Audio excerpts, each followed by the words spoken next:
Muito bem. Uma boa tarde a todos e a todas. Nosso painel será sobre leituras bíblicas na Reforma Protestante. E nós temos, então, 3 colegas para participarem desse diálogo, como se fora numa sala de estar, portanto, e talvez deixaram um pouquinho mais de tempo também para perguntas dos nossos amigos que estão aqui participando do congresso. Então, sem mais delongas, eu chamo os 3 painelistas, que vocês já conhecem, pelo menos 2 deles, e depois apresento cada um com essa ficha que está aí, para a gente não incumpridar muito a questão. Portanto, professora Elsie McKee, de Princeton, from Princeton.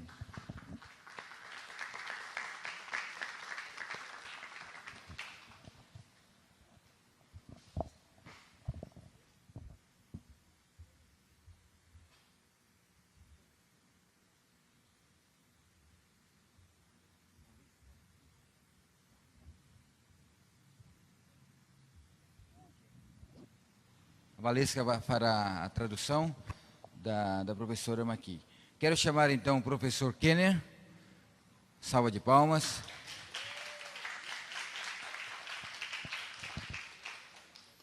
Dá o pulinho, vamos ver.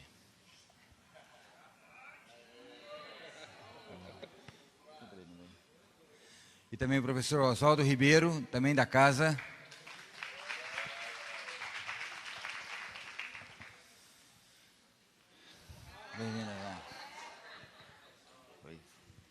Então, muito bem. Professora Elsie McKee, ela é doutora pelo Princeton Theological Seminary e graduada em Teologia na Universidade de Cambridge, Inglaterra. A história e a teologia da Reforma são o foco de sua pesquisa, juntamente com um forte interesse em questões interculturais desenvolvidas pela experiência na África Central. Os temas incluem história da exegese bíblica, espiritualidade e as mulheres na igreja. Um projeto em andamento é uma edição crítica dos sermões do manuscrito de Calvino em 1 Coríntios, para a série Suplementa Calviniana.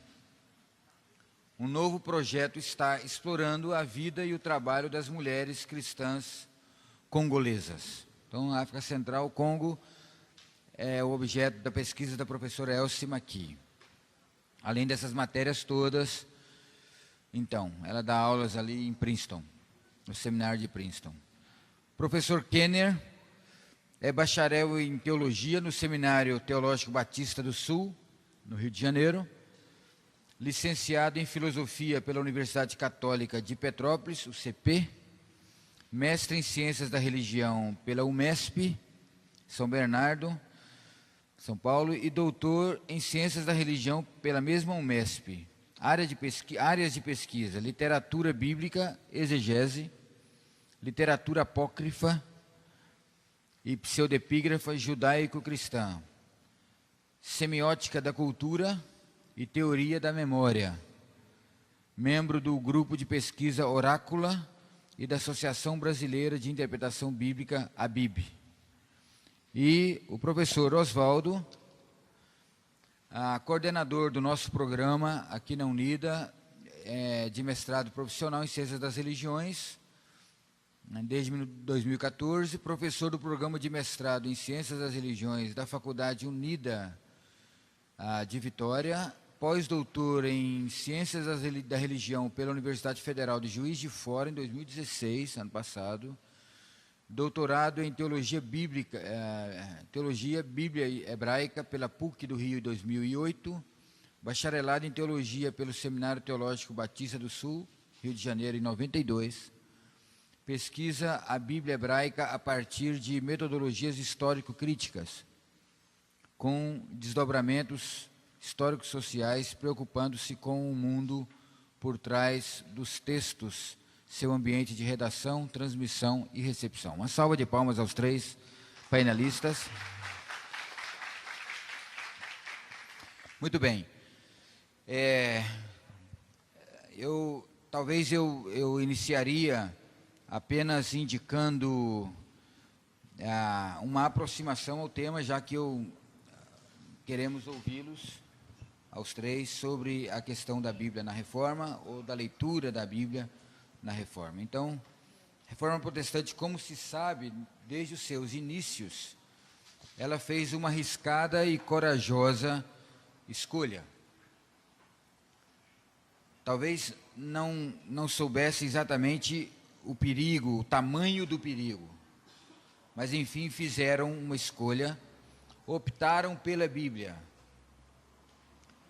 E optaram pela Bíblia como única regra de fé e de prática. Ou seja, a Bíblia será doravante, a Bíblia será o nosso norte, a nossa bússola. Essa foi uma escolha. E fez assim, em detrimento da tradição. Colocou em contraposição à Bíblia a tradição. Como se a tradição serviu até aquele momento, e naquele caso preciso, para a formação da Igreja Católica Romana e da Igreja Católica Medieval, obviamente, mas a partir de agora, a tradição teria que ser descartada em detrimento da Bíblia. A Bíblia será o nosso norte. Justificava tal escolha, a Reforma, dizendo que a tradição era humana e a Bíblia possuía uma origem divina. É interessante porque logo em seguida no Concílio de Trento também em uma das suas sessões discutiu profundamente essa questão de tradição e de Bíblia, além de discutir a questão da justificação pela fé, que foi, vamos dizer assim, o pomo da discórdia, né? A doutrina central de Lutero, desenvolvida por Lutero em relação a tudo que estava acontecendo. Assim, se a tradição é humana e a Bíblia é divina, assim teve que fazer jus à sua escolha, dedicando-se a ela. Já que ela é a nossa única regra de fé e de prática, temos que nos dedicar a ela, gastar tempo com ela, e não mais com a tradição, não mais com o magistério da igreja, mas a partir desse dado fundante. Só que num segundo momento, em seus estudos de exegese e de hermenêutica, a Reforma teve que trocar figurinhas, como se diz, não sei como é que você vai traduzir isso, teve que dialogar com o humanismo, porque o humanismo, em um movimento chamado ad fontes, ou seja, volta às fontes, tratou dos textos antigos, gregos e latinos, e também já estava reescrevendo, tentando entender melhor a Bíblia. A tradução do Erasmo de Roterdã aconteceu um ano antes da Reforma Protestante, em 1516. Uma nova tradução da Bíblia, não mais dependente da Vulgata, apesar de que ele a consultou. Então já havia todo um movimento humanista de voltar às fontes esquecidas na Idade Média, as fontes clássicas, vamos dizer assim, gregas e latinas. Então, no segundo momento, nesses estudos de exegese e de hermenêutica, o protestantismo foi percebendo que a Bíblia, em sua composição, constatou uma participação humana relevante. Ou seja, deu um passo muito forte na afirmação de que a Bíblia é divina. Mas, no segundo momento, começou a perceber que na Bíblia havia traços humanos, presença humana muito forte. E não só no escrito evidente, hebraico ou grego, ou aramaico, mas na própria composição dos textos. O que fazer agora? É como se eu tomo uma decisão importante e, passado um tempo, eu tenho que de alguma maneira, eu descubro que essa decisão não pode ser daquela maneira exatamente. Eu tenho que fazer alguma mudança. Assim, constatou uma participação humana relevante. A Bíblia, então, assemelha-se a Jesus. Ele é divino, já que a Bíblia é palavra de Deus, portanto é palavra de Jesus, ela se assemelha a Jesus. Ela é divina e humana. Mantém-se um tipo de paradoxo divino-humano na própria composição. E uma pergunta que surge antes, ou a partir disso é: está então resolvido o enigma? Ou o mistério das duas naturezas de Cristo? Ou ele apenas foi estendido para a própria Bíblia? As duas naturezas de Cristo discutidas em Calcedônia e em outros concílios, resolveu-se ou se estendeu para a própria Escritura? Em que sentido, então, a Bíblia é divina e humana? Ou, mais modernamente, e isso afeta diretamente o protestantismo brasileiro, como considerar hoje a doutrina da inspiração, theopneustos, do grego? Toda escritura é inspirada por Deus e apta para, diz o apóstolo Paulo. Então, diante disso, eu gostaria de começar com a professora Elsie Maqui. Eu gostaria que ela fizesse alguns comentários sobre reforma e Bíblia, já que essa é uma área de concentração dela muito importante. Então, cada um deles, a partir da professora Maqui, Kenner e Oswaldo, terão em torno de 15, mais ou menos 15 a 20 minutos, mais ou menos esse tempo, sendo que, enquanto a professora Maqui estiver falando, Kenner e Oswaldo poderão fazer intersecções, levantar a mão, fazendo um gesto para mim, e aí eu interrompo, e para eles considerarem algumas coisas como aqui. E a mesma maneira, Kenner, professora Maqui e professor Oswaldo podem fazer, então, não abruptas, mas com elegância, interrupções, para a gente fazer disso um diálogo numa sala de estar. Essa é a ideia. Então, com muita honra, professora Maqui, Elsie Maqui, nós passamos a palavra para a senhora para trazer para a gente a tua experiência nessa relação entre Bíblia, reforma, igreja, enfim.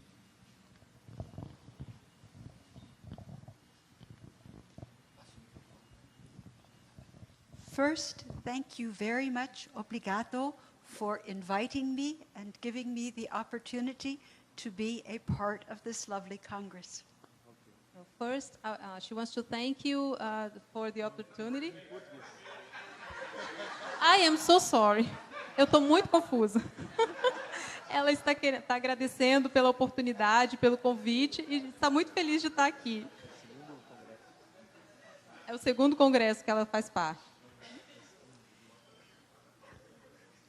I would like to say that I am a historian by training, so what I thought I would do is give some perspectives on the larger context in which the Bible was being read in the Reformation, the larger historical context. Ela está dizendo que ela, como uma historiadora, ela vai dar um contexto maior, mais amplo do que a Bíblia fala, do que a Bíblia realmente representa. And that begins by asking, what was the Bible? It's not actually as clear as we may think. E se nós formos pensar o que na verdade é a Bíblia, talvez não seja tão claro quanto a gente pense. So, for example, in the earliest church, each area that learned about Jesus Christ usually had only one gospel. No início da igreja, as igrejas primitivas, geralmente eles tinham somente um dos evangelhos, não tinham ainda os 4 juntos. So for the earliest Christians, the Bible was the Hebrew scriptures, the Old Testament we would call it, and the story about Jesus that was told in their area. In Alexandria, that was Mark. And Mark doesn't say anything about the nativity. What kind of an understanding of the Bible would you have if you had the Old Testament and Mark? Em Alexandria, por exemplo, eles tinham somente o Evangelho de Marcos. E Marcos é um evangelho que não tem relato do Natal, da história do Natal. E, além desse evangelho, eles tinham somente o Velho Testamento. Então, como que você iria ler a Bíblia somente com esses livros que eles tinham ali na mão? Over time, the different people who had been preaching about Jesus and had written their stories down about what they knew of Jesus were shared among the different churches, and as they came to recognize the other texts that said what they believed about the person of Christ, those were gathered as authoritative and others were left aside. So in other words, the preaching by the power of the Spirit led to collecting together the stories about Jesus that they came to recognize as the New Testament. Com o tempo, algumas histórias também foram contadas, histórias foram sendo conhecidas sobre Jesus, e muitas dessas histórias, desses relatos, foram sendo coletados e juntados. Então, com o tempo, o conhecimento foi crescendo um pouco mais. Então, muitas outras histórias foram se juntando ao que eles já tinham escrito. That means that by the time you move further in history, the Bible comes to be understood content as what we call the Old Testament and the New Testament. But when you come to the 16th century, the people who looked at the Old Testament from the Hebrew said that the Old Testament from the Greek was different, and they said, some said we are only going to keep the Hebrew. Algumas com o tempo, né, tudo isso foi crescendo e acontecendo, eles verificaram que haviam histórias do Velho Testamento em hebraico e outras em grego. E que algumas elas não eram iguais, umas eram diferentes das outras. E aí, com isso, havia uma decisão a se fazer. Alguns falavam, vamos usar só o grego, ou então vamos usar só o hebraico. So what you talk about, what is the Bible, the book, for the people in the Reformation, it depended on the whole text, the length of it, depended on what you believed was true about Greek and Hebrew Old Testaments. Então, na Reforma, quando você pergunta o que é a Bíblia, isso depende no que você acredita que é verdadeiro dentro do grego e também dentro do hebraico. Just an example for that. Most Protestants said, we do not consider the Apocrypha, that's the part of the Old Testament that's only in Greek, as they received it, to be authoritative for doctrine. That meant they did not accept the book of Tobit or the books of Maccabees. And if you did not accept Tobit, that was one of the main texts that affirmed the value of giving alms as a good work. If you did not accept Maccabees, then you were saying that the main text, which affirms prayer for the dead, is not authoritative. E aí, então, com isso, tem os livros apócrifos, que a partir da reforma também não foram aceitos como livros com autoridade divina. E aí, quando você fala de não aceitar alguns desses livros, aí ela cita Tobias e Macabeus, e Macabeus, especialmente, tem a passagem que fala de orar pelos mortos, não é? E na Igreja Católica é aceito. Então, nesse momento, se retira isso da Bíblia. So if you ask, what is the Bible? We're talking now about different contexts, different sets of books, which have a very important effect on what the church thinks the Bible says.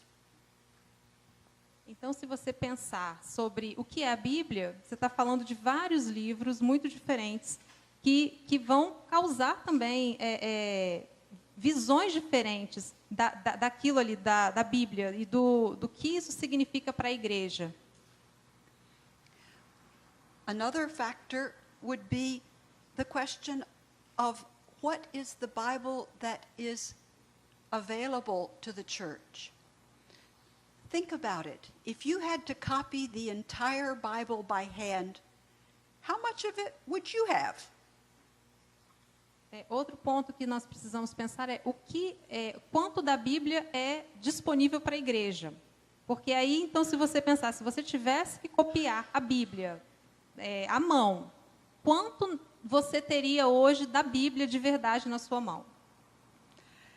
So if you are looking at the Bible that's actually used in the church, that ordinary people know about, that's going to be the part that they can actually either copy or have preached to them. Suppose that you preach only from the New Testament. You may tell stories of Abraham and Adam and Eve, but you don't preach really from that.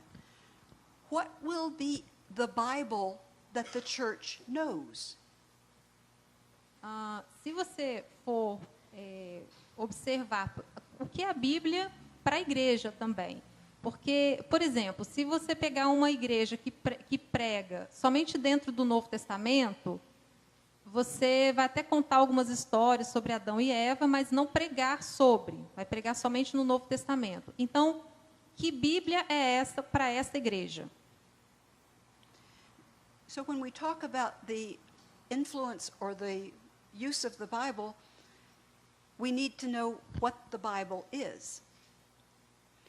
Then go on to the question of what is the Bible good for? Então, nós temos que continuar pensando o que é a Bíblia. E continuar também o que a Bíblia é para que serve a Bíblia. This would be the question of something that we might ask, is the Bible a scientific textbook? Do you read Genesis as if it is talking about geology? What kind of a book is it? Is it a scientific encyclopedia? Se você for olhar para a Bíblia de uma forma, talvez para algumas pessoas, ele seja um livro científico. Lendo Gênesis, por exemplo, um livro de ciências, é um livro-texto de ciências. Você lê assim a Bíblia? Or is the Bible, particularly the Old Testament, not relevant for Christians? Are they supposed to do essentially the New Testament? And that means copying the New Testament exactly. So you're living as if Acts is a blueprint. Christians do this because they did it in Acts 1. Christians do this because they did it in Acts 2, and so forth. Ou então você ignora o Velho Testamento e considera somente o Novo Testamento como importante para os cristãos hoje. Porque o Velho Testamento pode ficar lá, né, no cantinho, e o Novo Testamento você usa como uma planta, algo que vai modelar, né, a igreja, porque ela fala de Atos, por exemplo, como exemplo a ser seguido para a igreja, porque é dali, né, que começa a igreja. Então, você vai pegar Atos como o modelo e é assim que você vai fazer e ser igreja? It was typical of the people that we call Anabaptists, that they read the New Testament literally and did not pay much attention to the Old Testament, but when they used the Old Testament, they included the Apocrypha. Isso era bem específico dos anabatistas, que eles ignoravam o Velho Testamento e liam o Novo Testamento literalmente e também adicionavam os apócrifas. On the other hand, the people that we would call Protestants, like Lutherans and Reformed, said the Bible is not a geology textbook, a scientific textbook, and we don't read it as a literal thing to be copied every detail. We read it primarily for doctrine.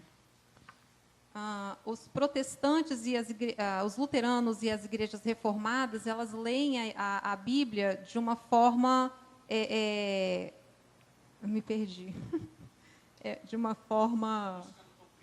Buscando doutrinas, isso aí. Não como ensinamentos literais, isso aí, gente. But even within themselves, the Lutherans and Reformed did not use the Bible in exactly the same way. The Lutherans read it essentially as gospel and law, interpreting both Old Testament and New Testament with that paradigm. Mas mesmo assim, os luteranos e as igrejas reformadas, elas não leem a Bíblia da mesma forma, elas leem de uma forma diferente. Os luteranos, eles leem os... Eu perdi de novo o final. I'm sorry. The last part. They read it as gospel and law, as yes. the interpretive frame for the whole thing, Old and New Testament. Eles leem a lei e o evangelhos como interpretando a lei.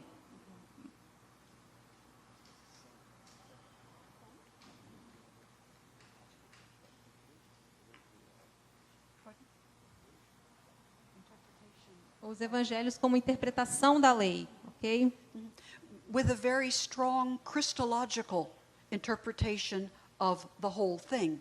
So the parts of the Old Testament that didn't seem to speak about Christ were less important. Então, as partes, eles leem os evangelhos de uma forma muito cristológica. Então, as partes que não falam diretamente sobre Cristo não são tão importantes. But the Reformed, for example, would say that the Old Testament is God's revelation also, but it points to the church. It points to Christ's body through the ages.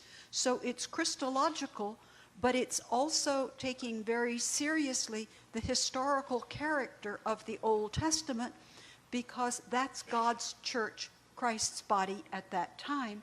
So they don't make the same sharp distinction between Old and New Testament as the gospel and law theme, but they see it as the kingdom of God throughout.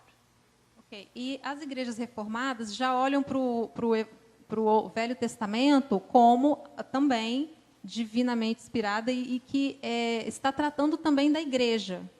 E eles veem Cristo também no Velho Testamento. Então, toda a Bíblia, ela se completa. Ela fala dela mesma. And I must apologize to my very kind translator. My sentences are too long. Ela está pedindo desculpa para mim, porque as frases dela são muito longas. But what I want to point out here is that when we talk about the Bible, we are not actually talking about exactly the same thing. When we talk about how the church receives the Bible, what it's supposed to do in the Bible, with the Bible, we aren't, in fact, talking about the same thing. Então, quando nós falamos da Bíblia, nós não estamos falando da mesma coisa, porque cada igreja, cada comunidade recebe essa Bíblia de uma forma diferente, com um olhar diferente. I will only take a couple of more minutes, but that's to point to the fact that many of the kinds of differences that we heard mentioned this morning in the panels and other places are owed not just to people angry with each other or arguing, but they're owed to the fact that they start with different premises about what we're talking about.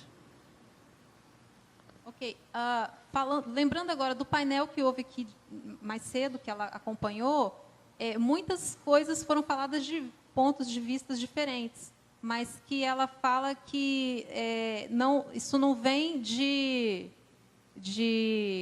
brigas, mas sim da onde que elas vêm. Cada uma está recebendo esta palavra dentro daquele contexto dela. Daí vem as diferenças dos pensamentos e dos pontos de vista. And stop and think a little bit, what is the actual church going to be like if you're looking for different things in the Bible? You have different numbers of books that you recognize as authoritative. We are people who live with the Bible as authority in different churches, but we don't read it the same way. Nós somos pessoas que temos a Bíblia como autoridade, que a Bíblia tem autoridade, mas nós não lemos essa Bíblia da mesma forma. Just one further thing, think about translations. It's one of the great strengths, I believe, of Christianity, that we believe the Bible can be translated. Outro ponto que nós não podemos deixar de falar é a tradução. E esse é um ponto forte da Bíblia, são as traduções. And that means we trust that the Bible, the authority of God that we receive in the Bible, can stand up to all the challenges of being in different languages, different cultures, different idioms. It's an expression of what we believe about God. God takes us seriously wherever we are and whoever we are. Deus, ele nos leva a sério. Não importa quem nós sejamos, onde nós estejamos. E essa palavra dele para nós, ela transcende, ela consegue sobreviver a essas traduções. E falando de tradução, né, a gente vê que como que é difícil traduzir. Então você tem que pegar um pensamento, né, que está ali, você tem que passar aquele pensamento com as suas palavras, mas não mudar esse pensamento. Então a Bíblia, ela tem vivido isso, né, há séculos, há muitos e muitos anos, e várias línguas, em todas as línguas praticamente, né? So one big thing that happens alongside the Protestant Reformation is printing. Printing and the Protestant teaching that the Bible is the authority meant that every layperson could know the extent of what God's revelation was. Sim, e o outro fator importante é a imprensa, o fato de termos livros escritos nas mãos, né? Após a reforma, isso se torna importante, de que a palavra ela chegue para cada um de nós, escrita também, para que nós possamos ter ela completa para nós todos termos. Professor Kenner tem uma. Boa tarde a todas e todos. Professora, em relação à tradução, o interessante é que o processo de tradução, por mais acurado que seja, ele sempre será uma proposta de interpretação do texto. E talvez seja o que possamos defender com mais coragem, que toda expressão, toda palavra, todo signo, ele tem uma pluralidade de possibilidades de sentido. Um signo, ele não é monofônico, né? Ele é polifônico, polissêmico. Então, por mais objetivo que sejamos no processo de tradução,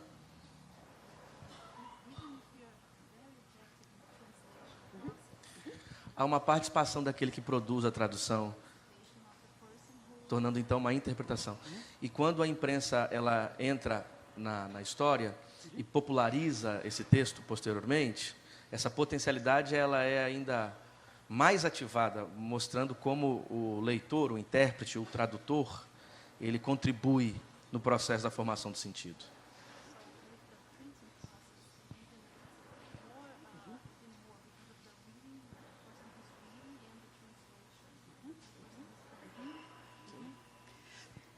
Yes, indeed. Perhaps you could say that one of the great gifts and dangers of the Reformation approach to Scripture was the idea that every Christian could learn to read and interpret. Talvez um dos maiores perigos e também dos maiores presentes da reforma foi justamente esse fato de fazer com que cada pessoa possa ler e interpretar a Bíblia. Does that make sense? The theological side of that, for me, would be saying that our Bible, our New Testament, is actually a translation. Because Jesus did not speak Greek. So the texts that we have as the foundation of our New Testament are already an interpretation of those who knew Jesus speaking Aramaic. Okay, so even the Bible, even the New Testament that we have. Perdão. Gente, desculpa. Até mesmo o Novo Testamento, se nós formos olhar para o Novo Testamento, né? Ele é uma tradução, porque Jesus não falava grego, ele falava aramaico. Mas os relatos ali, o Novo Testamento está escrito em grego, então já houve uma tradução aí. Então, nós já começamos com a tradução. So for me, what that says theologically is that the God that we believe is revealed in Scripture, and it's not just New Testament, because the Old Testament was also in Hebrew and Greek and Aramaic translations. We believe that this is God's word to us, however we are attributing it. Theologically, that says we believe that God takes seriously our cultural and linguistic diversity with all the problems that brings us. Bem, teologicamente, o que ela acredita é que Deus ele nos leva muito a sério e que essa realmente é a palavra dele.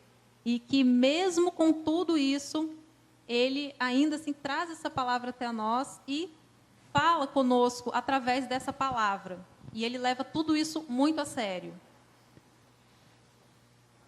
I think that fact and the fact that what is the Bible and what of the Bible gets to each person, how much is preached, what language it's available in, are necessary things for us to remember. And maybe we could say there's an explosion of that in the Reformation. Talvez tudo isso que tem sido falado e o que Deus tem falado também através da palavra é como se tivesse acontecido uma explosão durante a reforma. I think it's end of my time, so I will simply say that our trust in the Bible and our agreement does not depend on its uniformity. Está acabando o tempo, então tudo que ela quer falar agora é que a nossa crença na palavra e nossa concordância, ela não depende... I'm sorry. It doesn't depend on uniformity, absolutely everything identical. Não depende da uniformidade, e é isso.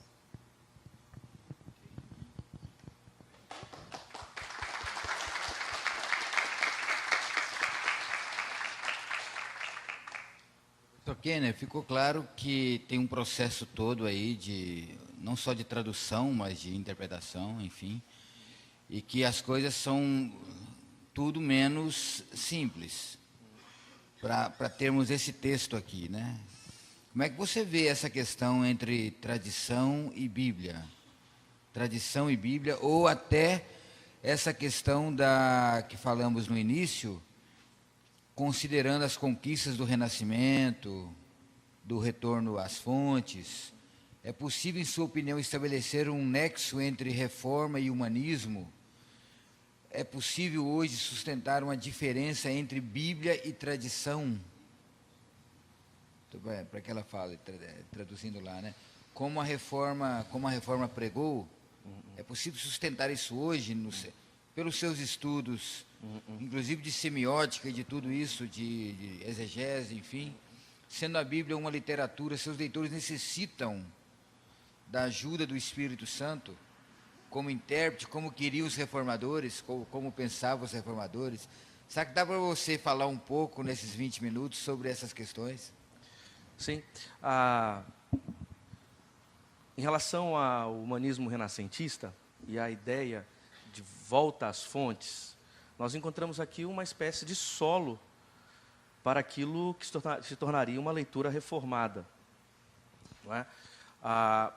Quando falamos em voltar às fontes, como você disse no início, a ideia é romper com uma tradição de expressão literária, artística, medieval, para alcançar textos e expressões culturais clássicos, especialmente a tradição grega. Isso foi muito importante, por exemplo, para a reconstrução do Novo Testamento. Se aplicou aos textos, aos manuscritos gregos, por exemplo, as práticas de crítica textual que se aplicavam aos textos de Homero. Então, voltar às origens, essa ideia de voltar à fonte, romper, por exemplo, com como diria Chartier, que acontece no mundo medieval, uma espécie de alegorização do mundo, como se as coisas tivessem um sentido para além delas mesmas. Isso, aplicando ao texto bíblico, gera pelo menos dois rompimentos. Primeiro, o rompimento com a Vulgata, porque o texto, a tradução para o latim, não se configuraria, então, essa volta à fonte. A volta à fonte, nos estudos bíblicos, seria, então, voltar ao texto grego, ao texto hebraico. Por isso, Erasmo de Roterdã, ele não é o primeiro a fazer isso. Nicolau de Lira já valoriza o texto hebraico, mesmo ainda dependendo de interpretações alegóricas, mas se preocupa, ou preocupa-se mais com o texto em sua forma mais original. Por isso, a tentativa de reconstruí-lo. Não é? A preocupação de Erasmo, como um humanista, é exatamente essa reconstrução de um texto que seja a fonte original. E isso, então, rompe, por exemplo, com a Vulgata. Com a autoridade da Vulgata. Porque já é uma tradução.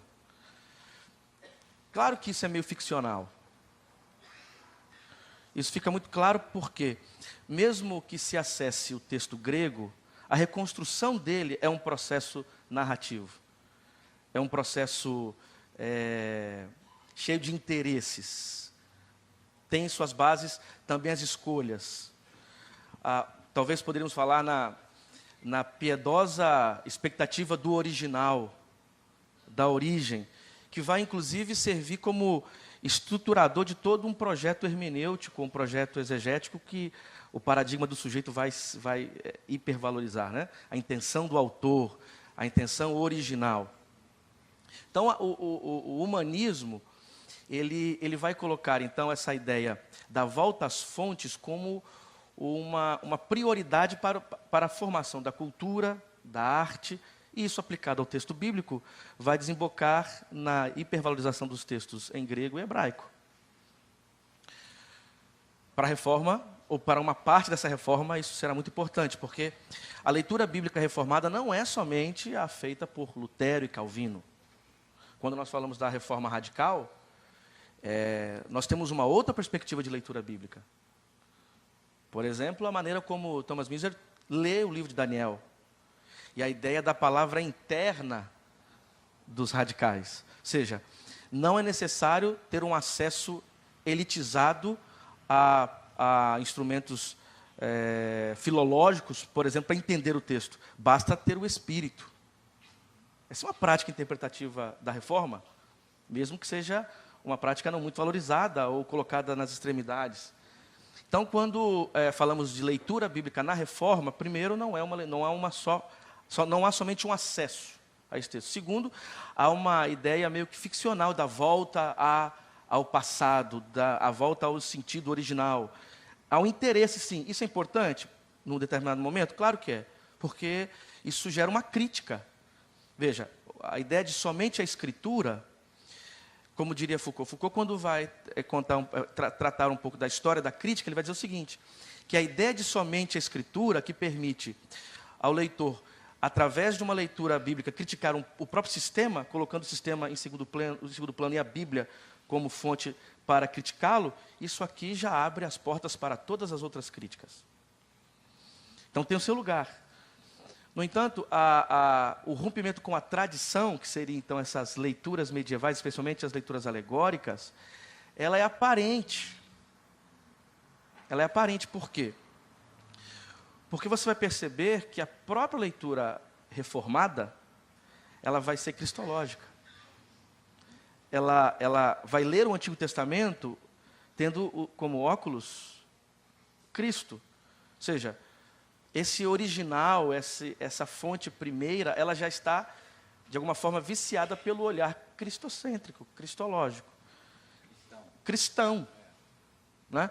Então, sim, o humanismo renascentista, a volta às fontes, vai servir para projetos hermenêuticos ou trato com a Bíblia, como nós veremos na reforma posteriormente. Mas precisamos fazer uma crítica a isso, porque esse projeto não é tão simples assim. Ele tem o seu lugar, mas depois nós somos informados pela própria história da interpretação, que é esse acesso direto ao texto, por mais que seja um texto reconstruído como o texto original, ele passa, por exemplo, pelo interesse dos leitores. Então, é possível você romper com a tradição? Ora, a tradição como um conjunto de saberes que determina o meu olhar sobre o mundo, eu acredito que isso sempre estará presente em qualquer leitura que façamos, inclusive a leitura bíblica. Então, a ideia de romper com a tradição, ok, é o que está na base enquanto projeto da reforma. E isso vai encontrar as suas bases nessa tradição humanista. Por exemplo, essa ideia de volta às fontes vai criar a centralização da Bíblia. Quando você lê o Elogio da Loucura de Erasmo de Roterdã, ele, de maneira até um pouco jocosa, ele coloca a loucura como um narrador intradiegético, um narrador que tem voz no texto, como se a própria loucura estivesse falando. E a loucura, então, ela diz que está na boca dos escolásticos, que se prendem a silogismos aristotélicos, mas não conhecem nada do texto bíblico. Veja, aqui nós temos uma crítica direta ao trato da Bíblia como algo secundário. Ok? Isso vai trazer a Bíblia para o centro do discurso. No entanto, essa Bíblia precisa ser lida por alguém, seja pela instituição, seja pelo povo. E uma vez que essa instituição ou esse povo lê o texto bíblico, aqui está então uma porta aberta para uma pluralidade de interpretações, e a tradição ou as tradições vão contribuir para esse processo interpretativo. É preciso nesse processo a ajuda do Espírito Santo? Desde que não seja um instrumento para violência, Aham. desde que não seja um instrumento para se legitimar teologicamente a morte, a segregação, a desumanização, a violação de direitos, podemos até usar o conceito do Espírito Santo, mas eu acho que quem nos ajuda a entender um pouquinho melhor isso são os pentecostais. A hermenêutica pentecostal, ela não somente fala em ser iluminado pelo Espírito, mas também ela defende um tipo de leitura empoderado pelo Espírito. Então, esse ser empoderado, o Espírito como um lugar privilegiado para a leitura do texto bíblico, ok. E se você consegue construir uma ideia de lugar privilegiado do Espírito como um lugar de libertação, de promoção da vida, aí sim, o Espírito pode nos iluminar na leitura. Agora, se esse Espírito só é um instrumento para leituras opressoras, desumanizadoras, eu acho que o conceito tem que ser reformulado. A iluminação como um ato fantasmagórico, eu acho que isso é um pouco de inocência. Mas a ideia da ajuda do Espírito como lugar para ler o texto bíblico de maneira libertadora, empoderada, sim, o conceito da leitura pelo Espírito ajuda. É o que eu entendo. Então, voltando ao início da questão, realmente o humanismo volta às fontes, contribui para aquilo que se tornará a leitura bíblica reformada, ou parte dessa leitura bíblica reformada. Como eu citei, os radicais não estão preocupados com as fontes, estão preocupados com a capacidade de qualquer um, pelo Espírito, ler o texto bíblico. Mas isso nós precisamos hoje problematizar.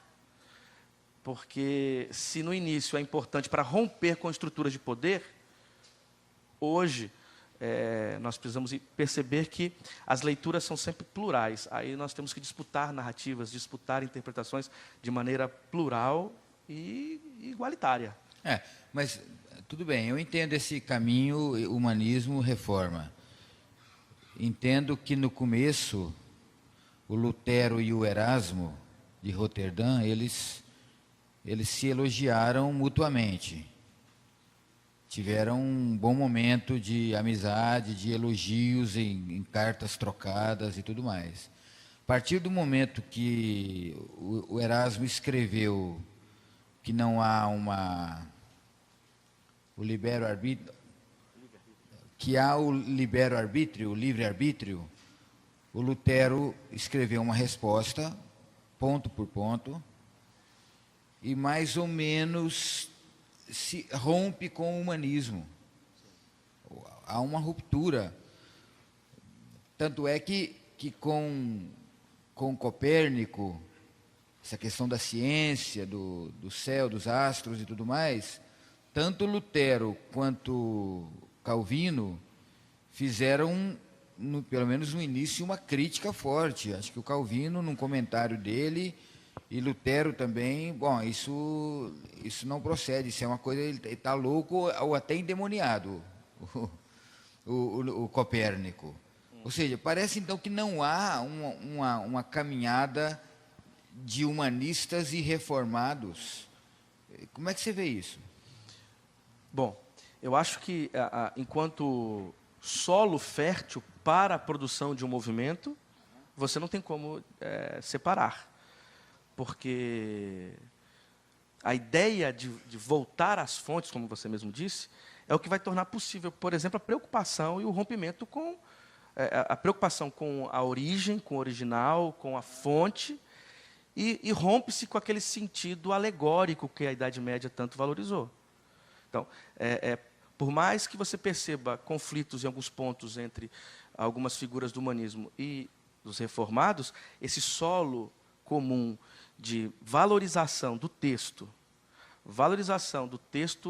original e o interesse de compreendê-lo sem necessidade do intermédio de alegorias espiritualizantes, aproxima esses dois movimentos históricos. Pois é, mas os nossos sermões, o meu sermão do domingo que vem, não sei, talvez, para ele ser bem aceito, ele vai ser alegórico. os protestantes fazem muita alegoria nos púlpitos, não é? É por isso que a gente atinge as pessoas, ou seja, então isso é medieval, ou seja, eu estou tentando entender, ou seja, jogando a coisa, ou seja, é como se eu voltasse a Orígenes de Alexandria, porque a maneira de eu comunicar o sermão não é só uma aula de história, do contexto em que foi produzido e tudo mais, mas é fazer um tipo de aplicação. Como é que eu aplico? Se eu alegorizo, eu resolvo um monte de coisas, entendeu? Assim como Moisés fez isso e tarará, eu faço isso e você, entendeu? Mas há uma diferença, Ah. né, Ronaldo, entre o gênero literário alegoria, a prática hermenêutica alegórica e a aplicação dos textos numa hermenêutica reformada. A alegoria, como se descreve, a alegoria aproveita todos as, assim, em termos bem assim, de maneira bem resumida, a alegoria aproveita todos os detalhes e imagens do texto. Uma hermenêutica reformada necessariamente não precisa ser assim. Ela se preocupa com uma compreensão, por exemplo, histórico-gramatical do texto, para que depois esse texto possa ter participação ou ter paralelo contextual, seria então a aplicação. A alegoria não. A alegoria, inclusive, ela tem um caminho, né? Ela tem uma estrutura que chega então à espiritualização do texto. A hermenêutica reformada, ela rompe com isso porque ela não está interessada em espiritualizar o texto, por mais que seja tipológica em alguns pontos, porque ela lê o Antigo Testamento, por exemplo, de forma cristocêntrica ou cristológica. Mas não é identificada como uma prática alegórica, porque tem os seus detalhes comuns que não permitiriam, por exemplo, o uso de uma figura como um monte. Esse monte significar a multidão dos cristãos. Não é tão simples. Lutero fala no sentido literal, né? Sensus literalis, né? E que esse senso literal, ele precisa de uma aplicação, que não é necessariamente uma espiritualização do texto. Então, não é alegoria. E ainda tem que se diferenciar a alegoria enquanto prática hermenêutica e a alegoria enquanto gênero literário. I am not sure I was able to get all of that, but I wanted to say that two things. One is that allegory continues more in the Lutheran tradition than in the Reformed tradition. It is much less used in the Reformed tradition. And the second part of that, do you want to go that? Primeiro, duas coisas. Primeiro, que a alegoria ela é muito mais usada ainda na tradição luterana e não na reformada. The other part of that is whether allegory can serve as the basis for doctrine or whether it is illustrative, whether it is explanatory but not the basis on which you construct dogma. So there would be different uses of it between Catholics and Protestants in terms of its dogmatic value. Também há uma diferença no valor dogmático entre católicos e protestantes, na forma como a alegoria serve para ilustrar. É isso, né? Para ilustrar e exemplificar. Ok. Foi a resposta que eu dei, inclusive, ao Ronaldo, doutor Ronaldo. Que a tradição reformada ela não pode ser confundida por aplicar o texto, estar usando uma alegoria.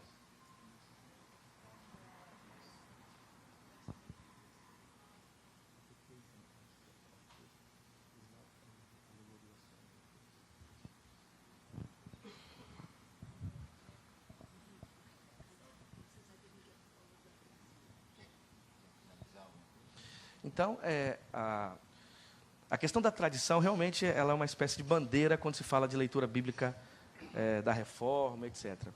Então, acho que tem duas coisas que precisam ser levadas em consideração. Primeiro, a Bíblia é resultado de tradições.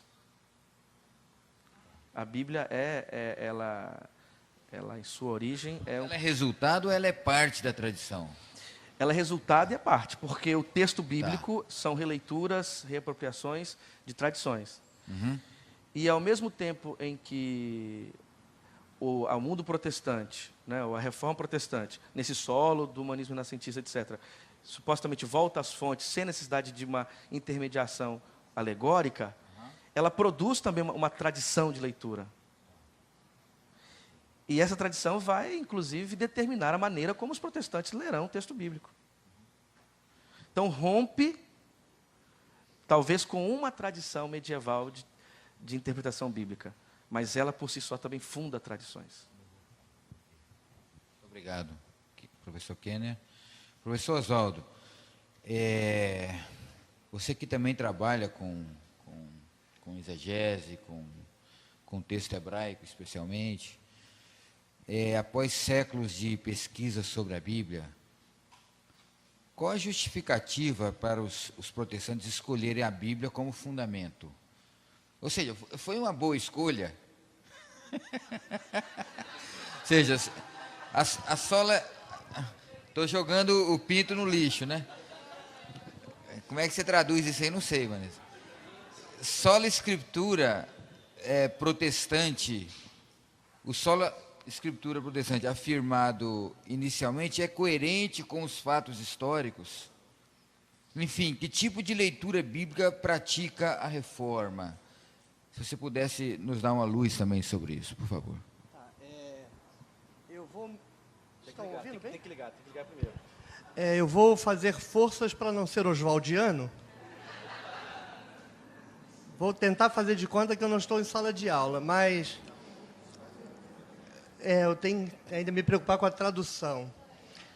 Eu quero deslocar um pouco o tipo de discussão que a gente está fazendo.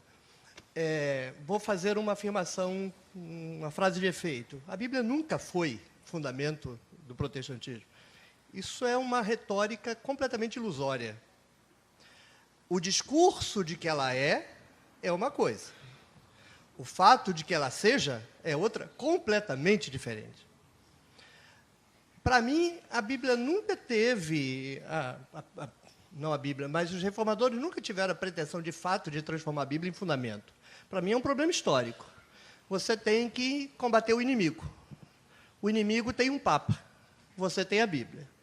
E para mim o equívoco fundamental da reforma, e o equívoco eu arrisco dizer que jamais será superado, não tem solução, é uma prisão sem chave de saída.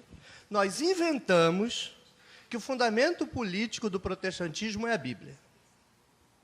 Isso é uma invenção, porque nesse aspecto, eu concordo com a fala do Kenner, não tem como você produzir pela Bíblia... Concorda?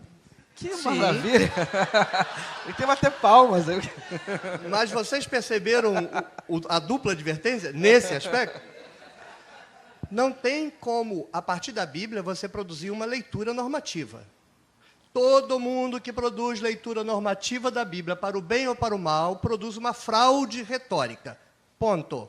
Para o bem ou para o mal. Não há como, a partir de um texto, você determinar norma. Quem determina norma é o intérprete. Aí o protestantismo inventou, a gente não trouxe Aristóteles para discussão, eu não vou trazer Aristóteles para discussão, mas essa questão toda da reforma está presa na introdução de Aristóteles na Europa, inventou um negócio absurdo para a instituição, que também nunca foi posto em prática, nunca, um negócio chamado livre exame das Escrituras. Isso não existe, livre exame das Escrituras. Qualquer instituição onde você tente promover livre exame das Escrituras, ela rompe, ela fragmenta, porque a retórica que a reforma utilizou para distinção, num primeiro momento, entre nós e eles, era eles têm o Papa, nós temos a Bíblia. O interesse desse não é que você leia a Bíblia e confirme, é um fetiche.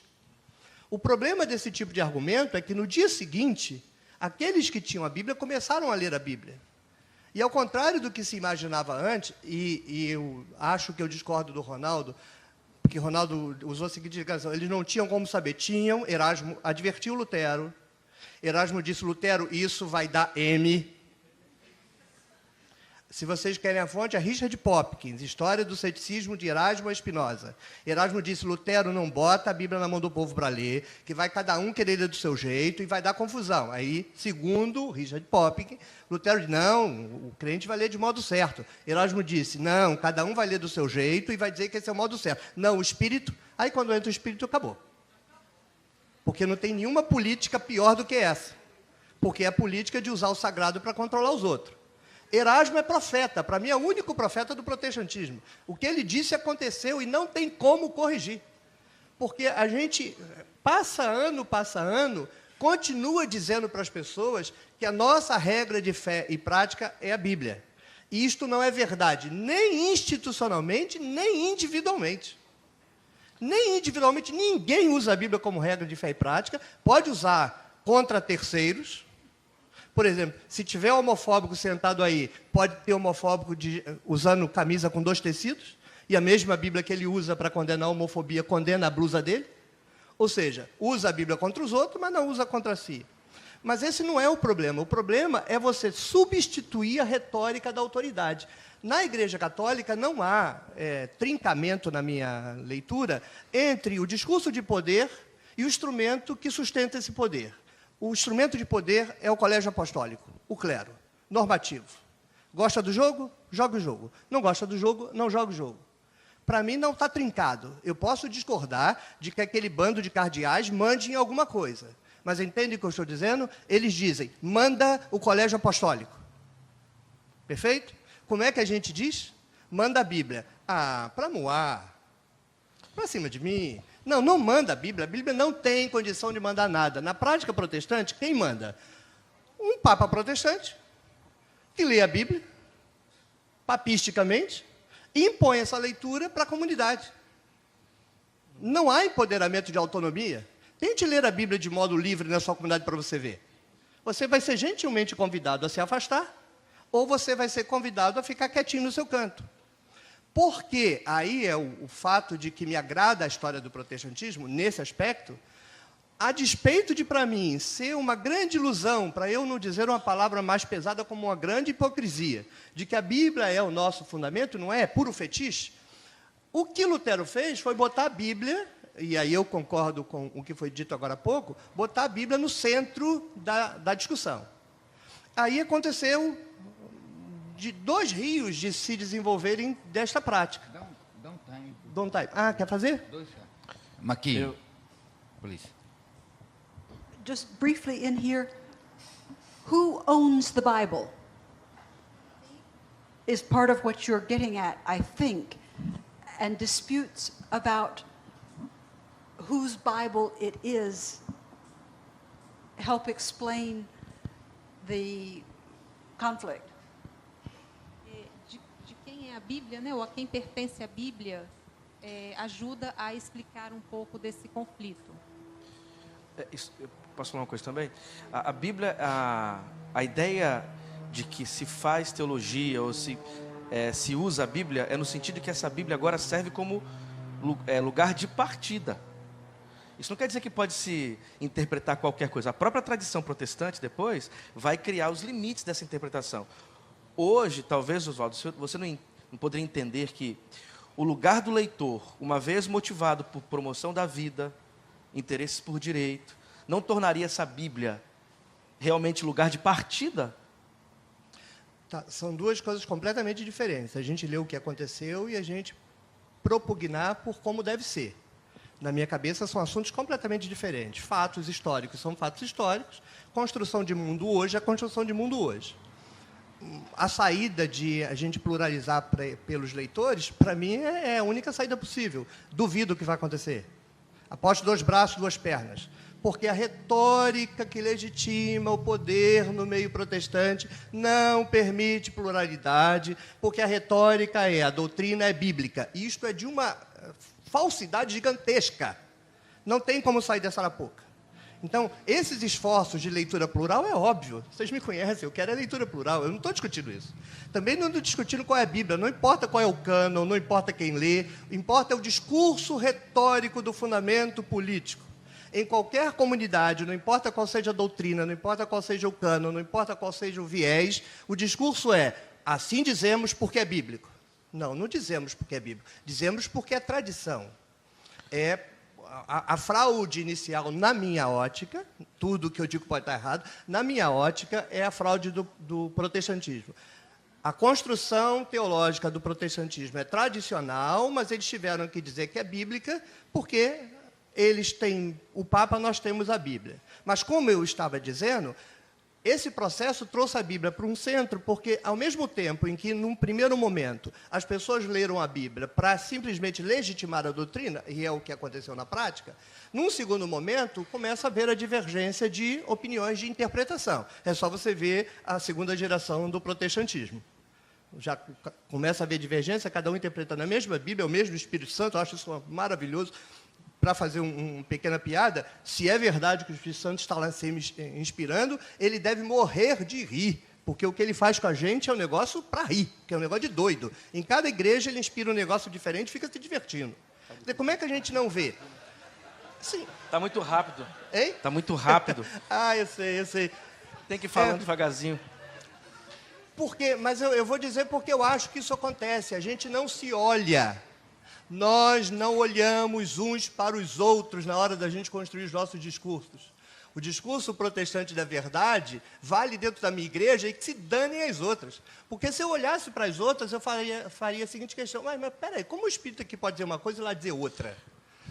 Mas deixa eu voltar à parte que eu gosto da reforma. A Bíblia se tornou iconoclasta no processo. Quem quiser ler sobre isso, pegue um livrinho de uma editora ruim toda a vida. Ruim toda a vida, Juerp. Mas não sei o que aconteceu, publicaram um livrinho, Teologia Bíblica do Antigo Testamento, Teologia Bíblica do Novo Testamento, um azul e um amarelo, do Hazel, o Gerhard Hazel, ou Hazel. E é um livrinho interessante porque ele é um conservador honesto. Lamento, mas a gente tem que classificar. Tem conservador honesto e conservador mentiroso, que mente, escreve livro mentindo. Ele escreve um livro falando verdade. No final, ele assume uma posição conservadora. Mas é alguém que você pode ler, porque ele não vai te enrolar. E ele fala que, num primeiro momento, século XVI, a primeira reação foi a Bíblia servir meramente de auxiliar para a dogmática. A Bíblia não teve nenhum papel fundamental num primeiro momento. E jamais teria, eu arrisco dizer, se não tivesse acontecido a primeira divergência interna. O problema do protestantismo é quando houve a primeira divergência interna e você não pode dizer assim, você está errado porque não tem a Bíblia. Pô, como eu não tenho a Bíblia? Olha a Bíblia aqui. Quer dizer, antes, se um católico falasse, você está errado porque não tem a Bíblia. Agora, se são dois protestantes, você está errado por quê? Bem, aí você joga a discurso para aprofundar ainda mais o controle político da interpretação. Você está errado porque não sabe interpretar direito. Quem interpreta direito sou eu.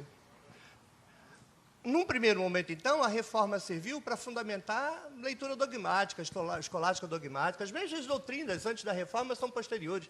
Tirou uma, duas, três, o restante é igual. Não muda a cristologia, não muda a teologia, não muda a pneumatologia, porque são as doutrinas conciliares, a decisão da tradição. É a tradição que é o fundamento das igrejas e não pode ser diferente. Mas como mandou-se ler a Bíblia, um pequeno grupo, principalmente em universidades, fez o processo inverso. Em vez de desconstruir com a Bíblia a leitura do outro, desconstruiu a própria. Começou a perceber, lendo a Bíblia, que o que se dizia da Bíblia não batia nem com as doutrinas, nem com a própria Bíblia. Então, a Bíblia, na Reforma Protestante, gerou dois rios que andam até hoje completamente irreconciliáveis, que é a emancipação da leitura da própria Bíblia pela leitura dela e a subserviência da Bíblia à doutrina nos espaços onde a Bíblia é controlada pela doutrina. Seminários confessionais, nas igrejas, etc. Até que no século XVIII, final do século XVIII, o pessoal da teologia bíblica, vou usar uma expressão chula, me encheu o saco.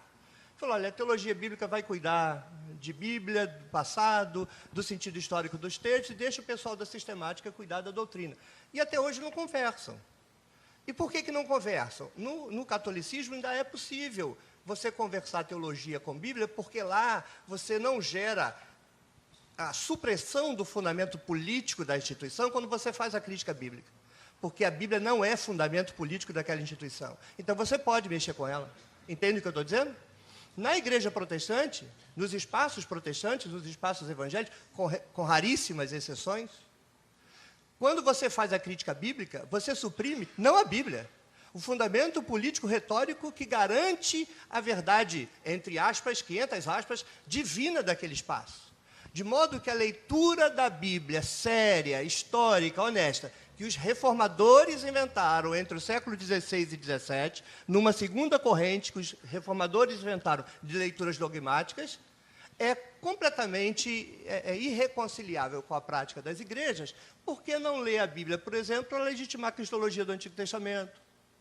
Não ler a Bíblia para legitimar leituras ou calvinistas ou arminianas do Novo Testamento? Dizem com todas as letras que essa questão não está posta.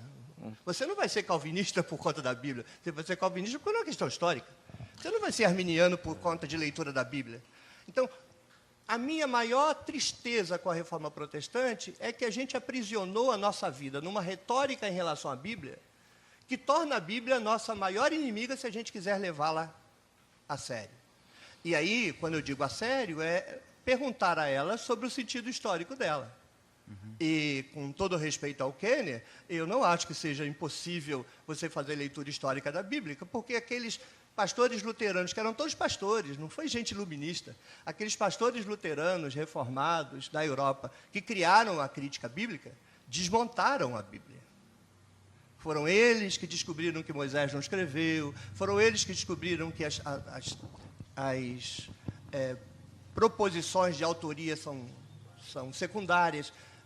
Mesmo a leitura espiritual, quando comprometida com o texto e não com um cabresto institucional prévio, permite uma leitura que liberta a Bíblia da retórica dentro da qual ela está aprisionada e que, lamentavelmente, nos aprisiona. Se há um horizonte de sonho que eu tenho para a igreja protestante, e já digo que nunca vai acontecer, na minha ótica, não vai acontecer, duvido e faço pouco, uma frase de efeito que eu diria é: graças a Lutero não teremos outra reforma, porque uma vez que a gente fragmentou o tecido do cristianismo, esquece. Não tem mais como reformar coisa nenhuma. No máximo, a sua comunidade local, e olhe lá. Porque a nossa voz aqui não é representativa de coisa nenhuma. Nós não temos ingerência nenhuma sobre cristianismo nenhum, de espécie alguma. Nós perdemos o controle disso. Enquanto era uma igreja com um núcleo de poder, e você pode olhar no olho do sujeito como Amós fez com o rei, e falar umas verdades na cara, ainda você pode corrigir alguma coisa. Agora a gente vai corrigir o quê? Qual igreja a gente corrige? Quer dizer, eu acho que a gente pode ser protestante. Eu posso ser protestante. Mas eu não sei se a igreja pode ser protestante sem ela ter que modificar o seu discurso de 500 anos. Porque o espírito protestante, se há um fetiche nele em relação à Bíblia, é de saber que ela tem que ser tomada como, no Novo Testamento fala, sábado. Enquanto nas nossas igrejas a Bíblia for colocada acima de pessoas, ela é o fundamento político da nossa crença, essa coisa que gera violência de todos os níveis, e vou ser sincero com vocês, acho que fazer isso para o bem também não vai resolver problema nenhum. É preciso que as pessoas tomem consciência de que Bíblia é sábado. Nós não fomos feitas para ela é que foi feita para nós. A gente tem que aprender a lê-la de modo iconoclasta, reduzi-la ao lugar dela, que nunca pode ser acima de nenhum de nós. E a nossa retórica, sejamos honestos, por favor, é de que ela é palavra de Deus e está acima de nós. Enquanto for assim, meus amigos, a gente vai ficar brincando, discutir temas, porque a gente não vai ter coragem de olhar para ela e dizer: eu não serei uma pessoa boa porque você quer que eu seja uma pessoa boa. Eu seria uma pessoa boa porque eu vou ser uma pessoa boa. Enquanto a nossa retórica estiver vinculada a ela, como é no protestantismo, como um fetiche, de que para ser bom ou mal, eu sou bom ou mal por conta dela, eu acho que a gente vai estar preso nessa história de 500 anos. Primeiro, né? Muito triste. Ok, mas... Kenner e depois o professor Maqui. Oswaldo, eu acho que talvez a gente tenha que aterrissar para a realidade. Não tem a realidade? Vamos para a realidade. Reality. Reality. Eu poderia te dizer a mesma coisa, Kenner. Porque, na realidade, nós estamos em um país que a Bíblia ela tem um valor fundamental. Ela gera violência, ela é instrumento de violência, ela legitima e promove. Isso é o que a gente percebe. Nós somos um país que o texto bíblico, querendo ou não reforma, se tornou o centro. Ok? Simplesmente dizer que ela é um espaço de violência, que a leitura dela é sempre dogmática, é só, mesmo que não querendo, reafirmar essa violência. Se ela já está aí, cabe a nós agora, como biblistas, teólogos, etc., ter o espaço desse texto para promover aquilo que ela ainda talvez não promova, que é a libertação, que é a transformação social, que é a vida. Mesmo que todos nós queiramos aqui, vamos acabar com a religião nesse país, vamos jogar a Bíblia fora, não tem mais Bíblia nessa nação. Isso sim eu acredito que nunca vai acontecer. Agora, deixa eu só fazer uma reação. Eu acho que você está num nível um pouco maior do que converter minha fala nisso. Não. Você está convertendo minha fala numa caricatura. É uma caricatura que você está fazendo na minha fala. Até porque a palavra valor apareceu na minha fala em algum momento. Eu só falei da Bíblia como fundamento político. ok. O problema que eu estou levantando é apenas um. A Bíblia não pode ser fundamento de comunidade, porque não tem como ela ser. Quando você diz que ela é fundamento político, você vai mentir duas vezes. Primeiro, que você está dizendo que é, e segundo, porque você vai ter que dizer que a interpretação que você, pastor, papa, protestante, faz dela, é ela. E a comunidade? A comunidade não faz leitura, o Kenner. A comunidade, quando faz leitura, é periferia. Se você olha, como você disse para mim, vamos descer para o chão. Vamos descer para o chão, vamos para as comunidades. Qual é a comunidade em que não são os líderes que promovem a interpretação e dizem é a Bíblia? Eu desconheço. Eu só estou discutindo isso. Eu não estou discutindo se essa interpretação é boa ou ruim. Vocês entenderam? Eu não estou dizendo que a interpretação que a gente fez é ruim. Eu não falei isso. Eu só falei que a gente está dizendo, todas as igrejas dizem, que a norma que ela estabelece coincide com a Bíblia. Acabamos de ouvir dizer que nem traduzir você consegue. É óbvio que a Bíblia não tem nenhum papel real nisso, é fetiche político. A gente pode discutir interpretações. Eu sou exegeta, eu discuto interpretações. Mas eu não estou falando de interpretação, eu não estou falando de valor, eu estou falando do papel histórico que a Bíblia cumpriu no poder protestante. E o papel histórico é de fetiche político. Positivo. No momento em que ela efetivamente foi levada a sério, quando alguém ouviu assim, vamos ler, e leu, desmontou tudo. Qualquer um que estuda a Bíblia sabe disso. Mas, Oswaldo, você não acha Espera aí, que... Ken, deixa eu só concluir. Quando você lê a Bíblia, desmonta. É só isso que eu estou falando. Mas problema porque, nenhum. Eu não falei para tirar a Bíblia, eu não falei para acabar com a religião, eu só falei assim. Vou dizer então o que eu acho que deveria acontecer. Eu acho que os protestantismos deveriam fazer reconciliação com a sua tradição. Assume politicamente. Não é conversa fiada, não. É assume institucionalmente. De púlpito. Esta igreja prega tradição. O dia que isso fizer, a Bíblia está livre. Enquanto isso não acontecer, não está livre, porque você vai ser obrigado a institucionalmente fazer a Bíblia dizer o que a autoridade diz. Entende o que eu estou dizendo? É só isso. Eventualmente, o que a autoridade está dizendo é uma coisa boa. Vai ver um pregador da teologia da libertação com que eu me filio politicamente. Politicamente, eu me perfilo à teologia da libertação. Mas eu não posso admitir que a gente diga que a teologia da libertação é bíblica e outra não. Porque é tudo construção tradicional da história. É só isso que eu estou dizendo. Ok. Não podemos subsumir pessoas a um fetiche ideológico de dizer que é Bíblia, quando na verdade não é Bíblia, é porque você entende autoridade. que leitura bíblica autorizada é leitura bíblica histórica e crítica. Não, de novo, você está Não, interpretando presta atenção. errado. Talvez você não esteja dizendo isso diretamente. Não. Veja. Nem direto, nem indiretamente. Não. Professor Maqui, uma parte, por favor. Mas fale devagar, I don't know all that Speak you have slowly. said, but I want to say a couple of things. I think you are compressing all of the history into a theological stance without looking at the effect at each different point, because the use and interpretation of the Bible is not homogeneous for all times. There are differences at different places in history, different communities. So, not questioning that what you say is true in some places and times, I would question whether it can be said as a general statement for everything. Impossible. I'm sorry. Okay, let me. Difícil traduzir. I'm sorry. Just. Você entendeu? You're not.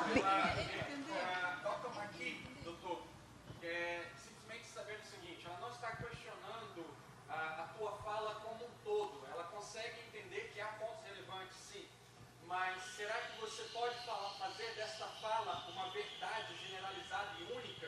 Né? Posso tomar a fala como um todo, como uma bandeira a ser levantada, sim ou não? Como bandeira não, porque como eu disse agora há pouco, tudo o que eu digo pode estar errado. E você só promove bandeiras quando você faz apostas. E eu não estou fazendo aposta, eu estou fazendo uma leitura histórica. Toda leitura histórica, se feita honestamente, está posta para ser criticada. Mas eu faria a seguinte pergunta: qual é a igreja protestante cujo discurso de fundamentação política da sua doutrina não é a Bíblia? Se houver uma igreja protestante cujo discurso retórico de que a nossa verdade é verdadeira porque está na Bíblia, então, eu falei se não houver ou se houver? Se não houver, se tiver uma que não é assim, ok, uma palmatória, sobrou 1.999.000, porque as outras 2 milhões fazem. É a minha única fala. Meu único problema honesto com a reforma é, mente-se. A Bíblia não é fundamento de doutrina nenhuma. Eu não tenho problema nenhuma com a pluralidade das doutrinas. Calvinistas continuem calvinistas, arminianos, pentecostais, mas passou da hora da gente parar de enganar as pessoas dizendo que cada um é isso que é bíblico. Não é, cada um é assim porque lê desse jeito. É tradição. Se a gente fizesse isso, eu poderia trabalhar com Bíblia em paz, mas eu não posso trabalhar com Bíblia na igreja. Eu não posso. A não ser se eu produzir mercadoria de consumo para a igreja. E não tem nada a ver com o fato de eu fazer leitura histórica, porque eu faço leitura histórica, é meu tesão, não quero fazer outra coisa. Mas não confundam o meu uso da Bíblia com a minha fala.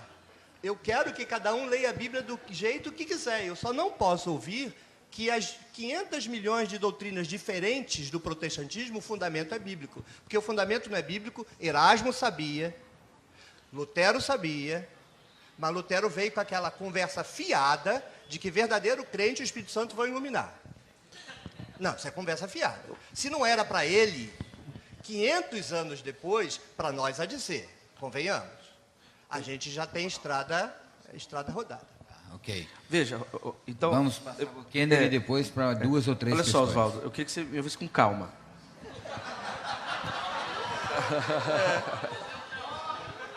Ok. Ouça. Quando você diz... Atingir. Veja, quando você diz que toda a Bíblia ela é lida a partir de uma tradição, ou seja, a Bíblia ela não é lida de verdade, ela não está no centro, porque supostamente o acesso direto a ela, no seu sentido histórico, não é valorizado realmente, porque se assim o fizesse, nós chegaríamos de alguma maneira a um sentido que nos assustaria, inclusive.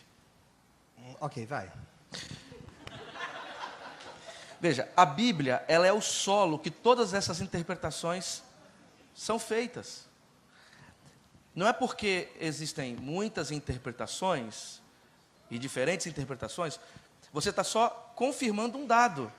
No processo do acesso ao texto bíblico, o leitor contribui com o seu sentido. Isso é um dado, ok? Não, ou não? Você de novo mudou o assunto. Então deixa eu terminar e você faz uma réplica. No processo de leitura do texto bíblico, o leitor contribui para a formação do sentido. Por mais que a reforma tenha dito que voltaríamos ao sentido original, às fontes, o leitor contribui com o processo. Se o leitor e o local do leitor contribuem no processo, e a Bíblia está aí sendo lida, o que faremos, pois? Aqui eu dou um passo à frente do que você já constatou. Estou dizendo, então vamos procurar lugares de leitura que promovam aquilo que a gente crê que seja a promoção da vida.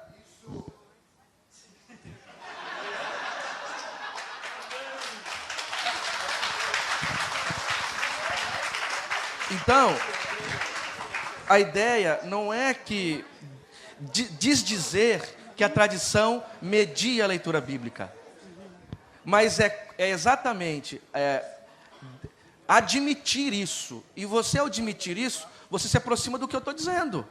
Por quê? Porque se não é possível o acesso tão direto a este texto, e ele é intermediado por interesses, por tradições, etc., então vamos procurar juntos, em comunidade, à luz dos dilemas da vida, produzir leituras que construam lugares mais libertadores e promotores da vida. Eu acho que é só isso que eu estou querendo dizer aqui. E eu concordo contigo, a tradição reformada, ela fingiu, ela mentiu nesse sentido. Mas tinha o seu lugar. Ela foi iconoclasta. Por que foi iconoclasta? Porque ela disse assim, quem manda aqui não é a tradição, não é o sistema. Quem manda aqui é a Bíblia. Ok, eu sei que quem está dizendo isso está tomando o lugar deste que antes era o dono do lugar. No entanto, ok, descobrimos isso. O cara que bota o dedo é aquele que também depois vai oprimir, vai determinar o sentido do texto. Mas a Bíblia está aí, o que eu faço com ela? O que eu faço com ela? As comunidades estão aí lendo. Voltando aqui ao histórico, a história e comunicação do Filipe, ele chegou numa comunicação e disse, a Bíblia é lida lá com as mulheres neopentecostais e promove o quê?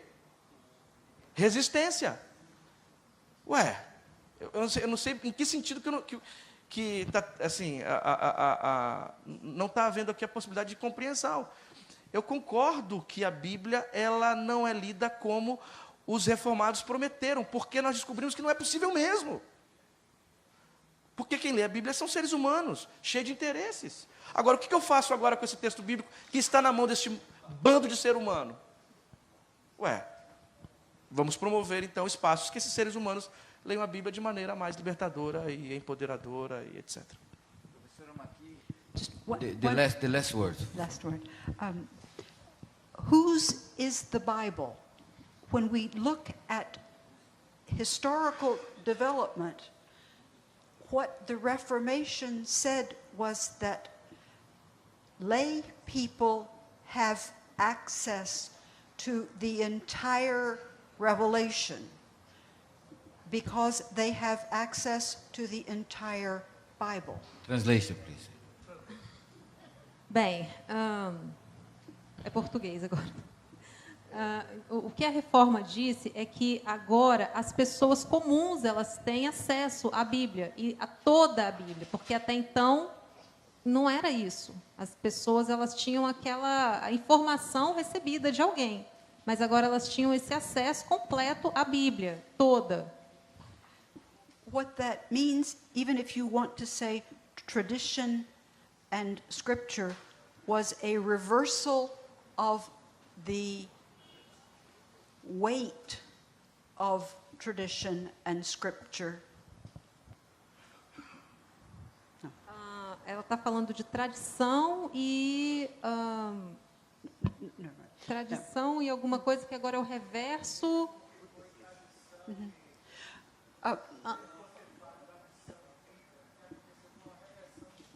Isso, reversão do peso, tradição e Bíblia, uma reversão do peso. When tradition and scripture and scholastic theology are all authoritative, lay people have no possibility of knowing all of Revelation. Only clergy.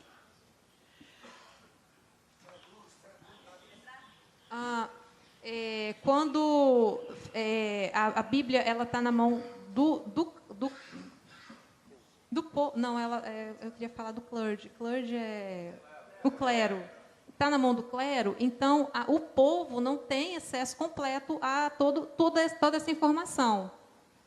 So, in principle, saying scripture alone means that the boundaries of Revelation are known, and scripture in the language of the people means that ordinary people know the boundaries of revelation. Então, as pessoas, elas vão reconhecer o significado dos limites dessa revelação, por causa da língua e delas próprias. Elas mesmas vão reconhecer esses limites. So it means enormous self-confidence for ordinary Christians. Isso significa uma enorme autoconfiança para os cristãos. Tem que duas pessoas, professor Rivera Pagan e Nelson. Som. Por favor.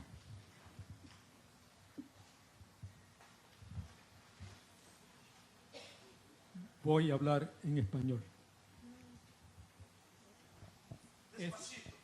Despacito.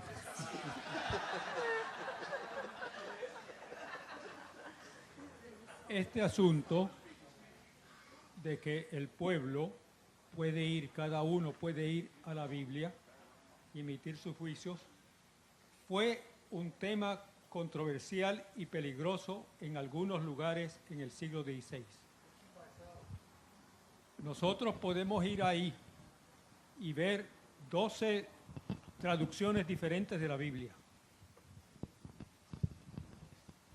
En el 2013 se me invitó a Salamanca a dar una conferencia sobre el poeta Fray Luis de León.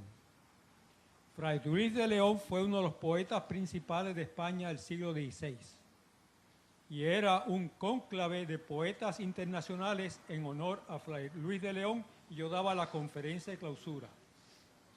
Y se sorprendieron cuando dije que Fray Luis de León, extraordinario poeta, trabajaba en Salamanca como profesor de Biblia. Esa era su profesión. Y pasó 5 años casi en una cárcel de la Inquisición por traducir parte del Antiguo Testamento, sobre todo el Cantar de los Cantares. ¿Por qué va a la cárcel? Primero, porque el Cantar de los Cantares. Segundo, porque varias veces criticó a la Vulgata, a la traducción de la Vulgata, del Cantar de los Cantares. Tercero, porque la traducción no tenía autorización de la jerarquía episcopal. Y pasó casi 5 años. Otro fraile Jerónimo, Casiodoro de Reina, quiso traducir toda la Biblia en español, incluyendo los deuterocanónicos, en el lugar que estaban en la Vulgata, y tuvo que exiliarse de España y fue condenado a la hoguera en ausencia y quemado en efigie. Quemado en efigie significa que haces un muñeco y lo quemas. Y le siguió Cipriano de Valera, que tomó los deuterocanónicos y los puso al final y determinó la ruptura con la Iglesia Católica. Por siglos, el español o la persona viviendo en Puerto Rico, Cuba, México, Guatemala, hasta Argentina, que se encontrara en su casa con una Biblia en español no autorizada por el episcopado, y en esos momentos no la había, tenía que enfrentarse a un largo periodo de cárcel en las mazmorras de la Inquisición. Es decir, que uno de los elementos cruciales en el siglo XVI por la Reforma fue que creó controversias en muchas de las naciones sobre la legalidad, la viabilidad de traducir la Biblia. La Biblia de Lutero, que la llamamos de Lutero, pero digamos la verdad, fue un grupo de biblistas de Wittenberg quienes finalmente le dieron forma a eso que se llama Lutero, permitió que esa Biblia fuera una fuente para el desarrollo lingüístico y cultural de Alemania, como fue King James en Inglaterra. en los países hispanos otra fue la historia. Es decir, que incluso el traducir la Biblia al lenguaje nacional fue un tema muy, muy crítico y álgido, y muchos pagaron el precio por intentarlo hacer. Obrigado. Isso mesmo. Pode fazer. Eu queria primeiro dizer que a minha percepção acerca dessa mesa, do que aconteceu aqui, eu acho que é a expressão de uma faculdade séria, onde há uma diversidade de pensamentos e a possibilidade de conviverem e aprenderem e poderem ensinar e permitir que as chaves estejam nas mãos dos alunos e das alunas. Cara,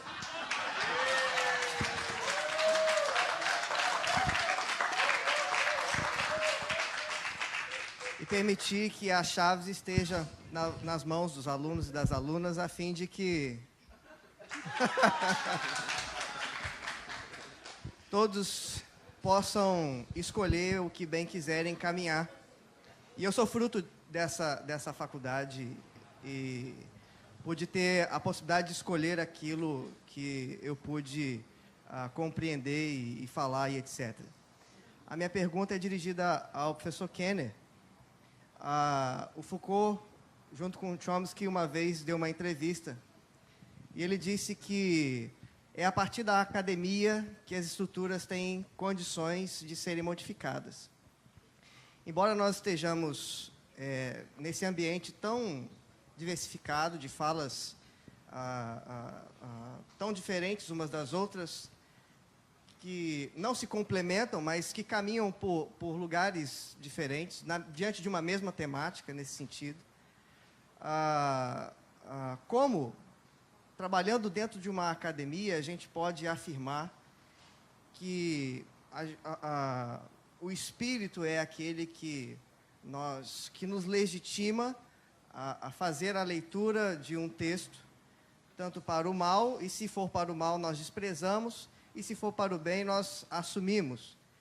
Porque há muitas faculdades ainda, há muitos seminários, que não trabalham academicamente os textos, mas se utilizam ainda da prerrogativa do uso do espírito como interpretação, como inspiração, e, portanto, nenhuma instituição tem condições de ser alterada na sua estrutura, na sua retórica e nas suas atividades também com relação à leitura do texto bíblico. Então, será que não é o momento também de começarmos a pontuar dentro das academias, dos seminários, e tentar penetrar também nos seminários confessionais, sobretudo nesse sentido, e dizer que, na verdade, não é o Espírito, mas, no caso, somos nós que determinamos aquilo que o Espírito diz para legitimar o nosso discurso, sendo, por fim, uma leitura rigorosamente política que nós fazemos e que o Espírito não tem nada a ver com isso? toda leitura é política. É eivada de interesses. Espírito Santo e todos os conceitos que nós usamos na teologia são instrumentos, sempre.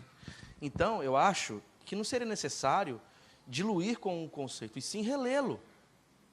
Talvez eu até possa preservar a ideia de que o Espírito conduz a leitura, o Espírito ilumina. Então, tenhamos uma pneumatologia mais equilibrada, que promova a vida, porque, no fundo, eu entendo que a religião, esse discurso todo que a gente tem um objetivo, promoção da vida. Então, que façamos uma ideia, ou tenhamos uma ideia de leitura do Espírito a partir de princípios que sejam libertadores, transformadores, etc. É uma escolha. E não tem como aqui simplesmente dizer qual seria o caminho correto. Vamos agora para a academia, para que a academia nos diga o que nós devemos fazer. Vamos deixar de lado a ideia do Espírito e vamos dizer que é o homem, é uma experiência humana, etc. Isso também é uma escolha ou não? Talvez, pisando em solo teológico, eu possa ressignificar esses conceitos todos e avaliá-los para que eles me sirvam de maneira transformadora, libertadora e coerente, para que eu possa, inclusive, ler o texto bíblico. Não sei se eu respondi. Muito obrigado, uma salva de palmas aos colegas.